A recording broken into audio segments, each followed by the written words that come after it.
সকলেই জানেন যে কলকাতা ভারতের অন্যতম গুরুত্বপূর্ণ বাণিজ্যিক কেন্দ্র, একটি ঐতিহাসিকভাবে উল্লেখযোগ্য স্থান এবং অত্যন্ত সংস্কৃত সমৃদ্ধ একটি গন্তব্য। কিন্তু এই মহানগরীতেও রয়েছে ভূতের আনাগোনা। কি অবাক লাগছে তো শুনতে? চলুন তাহলে দেখে নিই কিছু ভুতুড়ে জায়গা কলকাতার। দুর্বল হৃদয় ব্যক্তিরা এই ভিডিওটি থেকে দূরে থাকবে।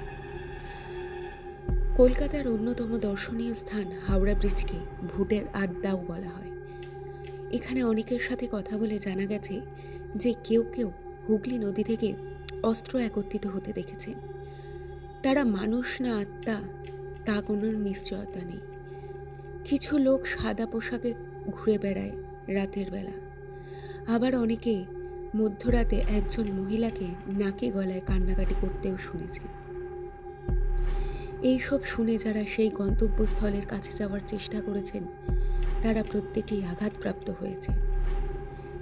শোনা যায় যারা দুর্ঘটনাক্রমে বা ইচ্ছাকৃতভাবে নদীতে ডুবে মারা গেছে তাদের অশরীরী আত্মাই ঘুরে বেড়াচ্ছে চারপাশে। আলিপুরের ন্যাশনাল লাইব্রেরি হলো অপর একটি ভুতুড়ে জায়গা। অনেক লোক আপনাকে বলবে যে তারা অনুভব করেছে যে তারা একা পড়ার সময় তাদের ঘাড়ে কেউ যেন নিঃশ্বাস ফেলছে অথবা পায়ের কাছে কেউ আওয়াজ করছে। আপনি যদি একটি বইকে সঠিক জায়গায় না রাখে তবে এই অনুভূতিটি আরও প্রসারিত হবে বলা হয়।